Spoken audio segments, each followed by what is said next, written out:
welcome back to Busy Garden Life. We are here another day for the third series of our apple preserving. We are going to make some apple pie filling. So I have some apples washed. Now you don't necessarily have to wash these because we are peeling and coring them, but I always like to just wash them all together. So I have my apples washed here. I have a apple peeler, core, slicer thing from my KitchenAid. So I have that kind of all set up and ready to go. If you don't have one, then you can peel and core by hand. Some people have like a handheld one. You can use that as well. I like these because it does make it go a little bit quicker, and I can get the slices pretty thin, which I like for my apple pies.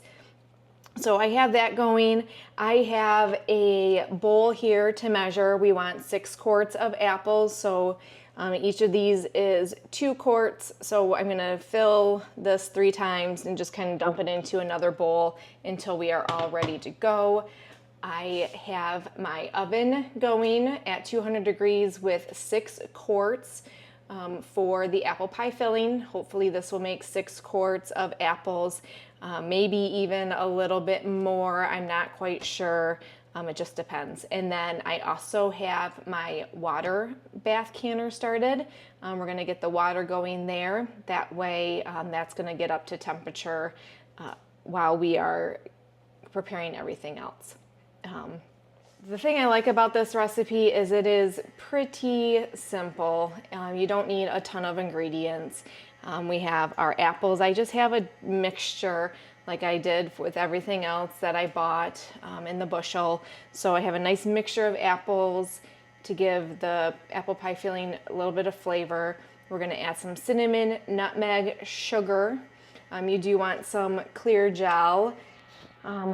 I used 2 packets of this. I'll show you a little bit more when I start making that. And then you do want another bigger stock pot in order to make your filling. This is a pretty large amount, especially once you add those apples. So you do want to make sure that you have a nice large stock pot in order to fill it. When I did the apple butter, I probably should have done the same thing because it does tend to kind of splatter a little bit, and the stock pot kind of helps to keep that down. All right, so to get started, what we're going to do, we're just going to start peeling, coring, and slicing our apples. So I just kind of press it in here, and then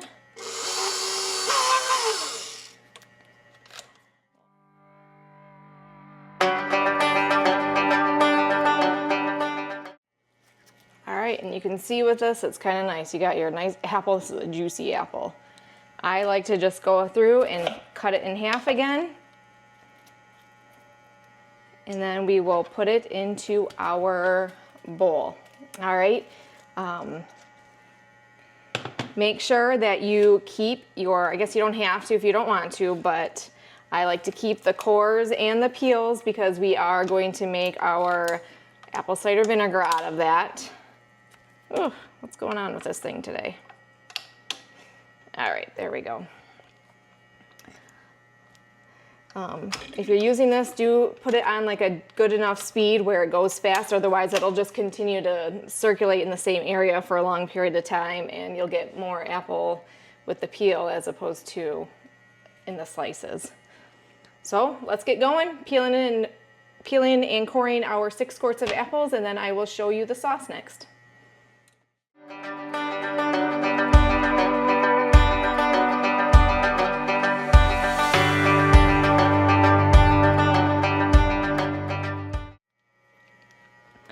All right, I am just about taking the last apple off here. We have our 6 quarts. And now we are going to start making the sauce part of it. Okay, so I have my stock pot, my big old stock pot here. I'm gonna turn this up just a little bit to get it going some more. All right. to the stock pot, we're gonna start by adding 5 cups of sugar.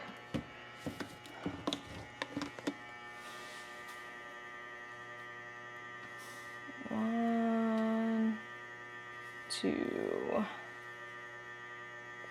3, 4. I usually use cane sugar. Right now I'm just using regular sugar because I ran out of the cane, and so I just grabbed what I had. And then we're gonna do 1 tablespoon of cinnamon and 1 teaspoon of nutmeg.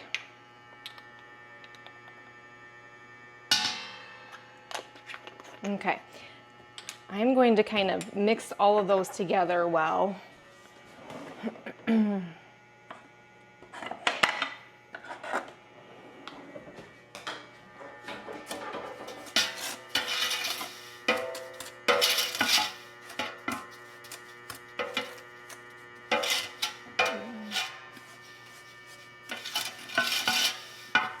Okay. All right, next we're going to add, it calls for 1.5 cups of the clear gel. I'm using 2 of these boxes. It comes in 2 packets in each one, so I'm just dumping it all in there. It does end up being a little bit more than 1.5 cups, but really not that much more. Not enough to not just use it all.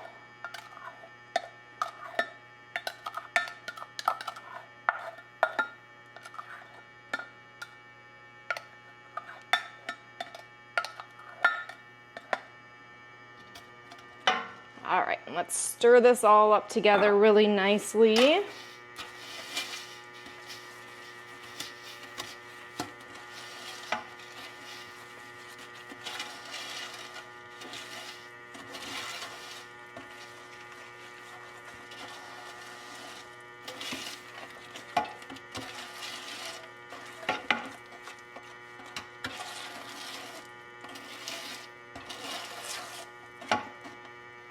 It already smells really good.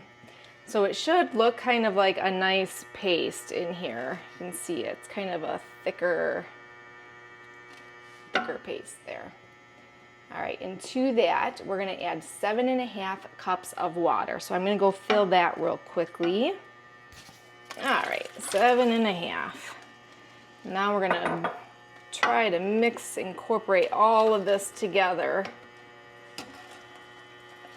Ugh. That gel will stick a little bit, so we want to make sure that we don't have any lumps now that we're trying to get it going. I'm going to start it on medium heat, that way it just kind of incorporates everything.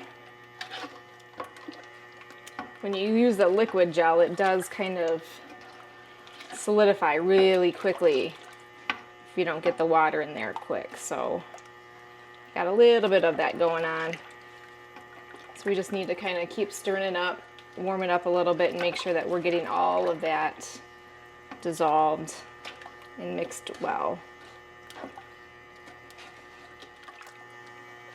All right, so I'm just gonna kind of keep stirring this for a little bit. We are going to, once I get it all mixed up very well, I'm going to turn the heat up, and we wanna bring it to a boil.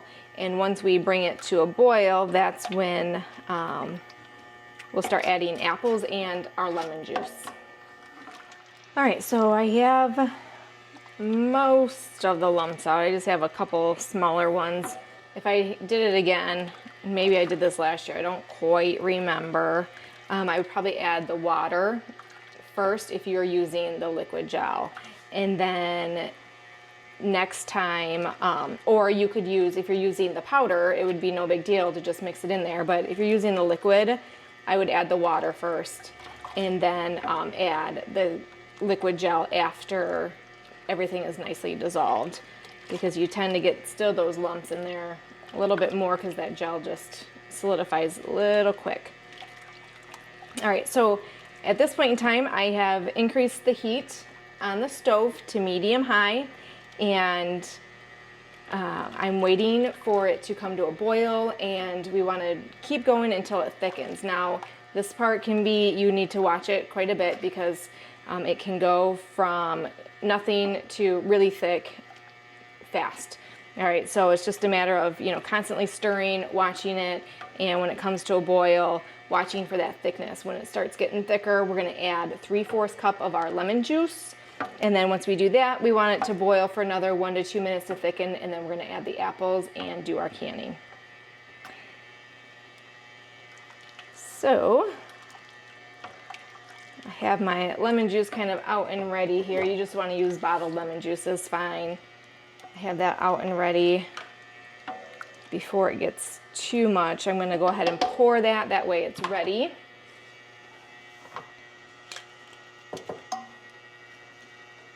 And I'm just gonna kind of keep watching this for a little bit and see where we go. Again, we want 3/4 cup of the lemon juice that we'll add once it's ready here.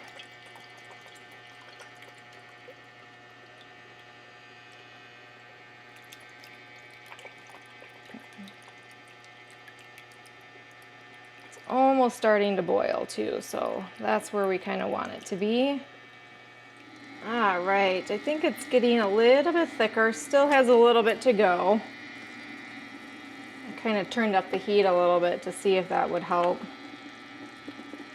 But it's up to a nice rolling boil.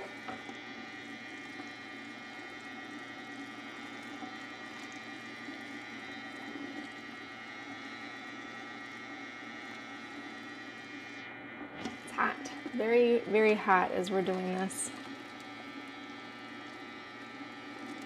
But now that it's boiling so much, we want to make sure that we're stirring constantly so nothing burns to the bottom.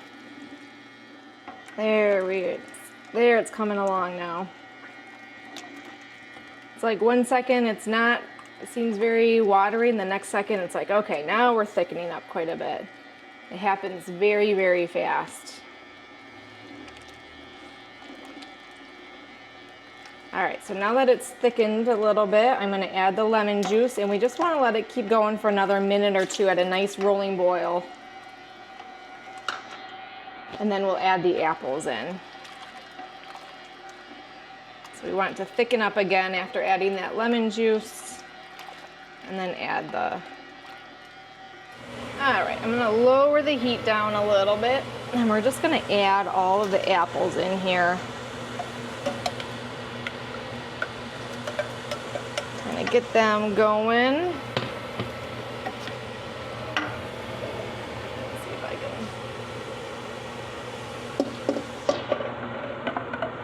can. A lot of apples. Holy smokes.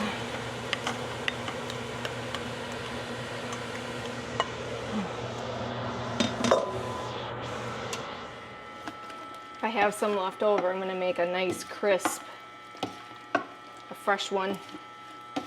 I don't have the crust or anything, but I figured I could still go ahead and just make a little dish of it with some good topping.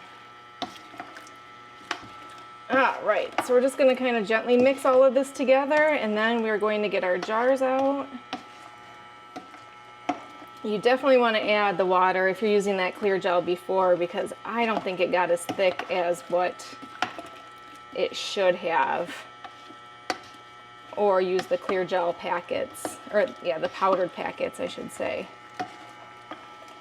Because it definitely didn't get as thick as it should.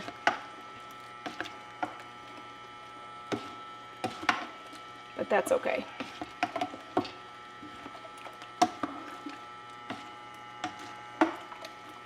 All right, let's get the jars out of the oven.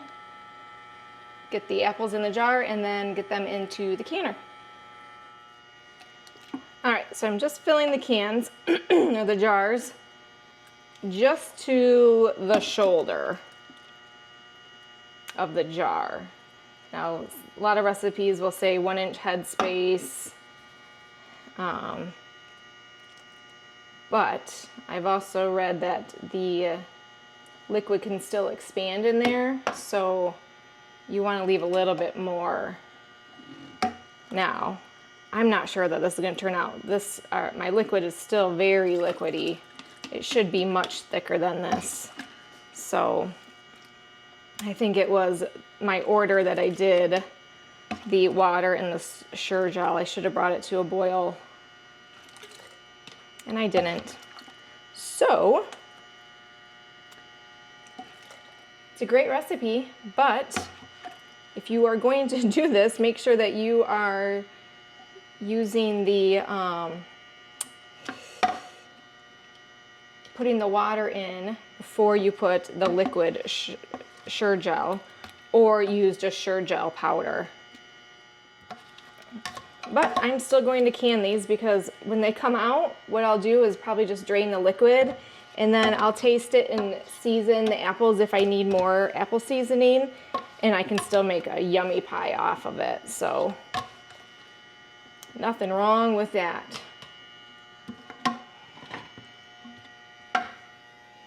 This one doesn't have as much in it, so I might just make a crisp out of that one. Okay, now with the apple pie filling, you do want to make sure that you're debubbling really, really well. So let's debubble there.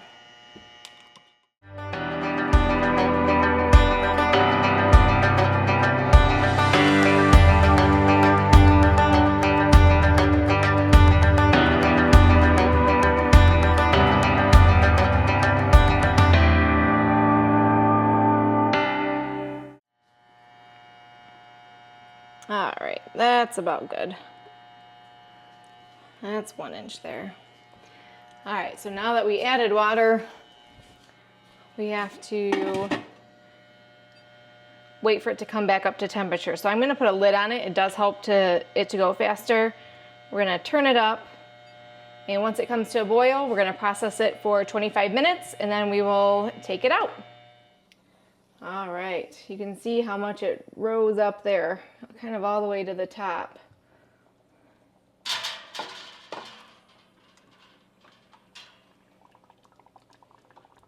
Because it wasn't very thick, we've got a lot more liquid on the bottom there.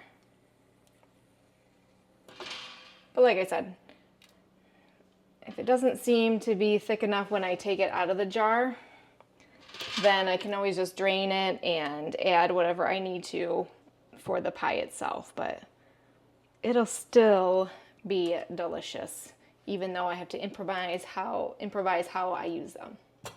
All right, that is it for number 3 of our apple preserving series, the apple pie filling.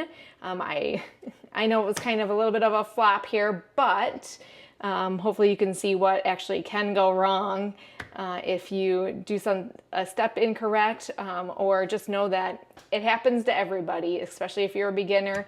You're gonna make mistakes and it's gonna happen, but you can, like I said, improvise in order to still use what went wrong. But go ahead, like the page, subscribe.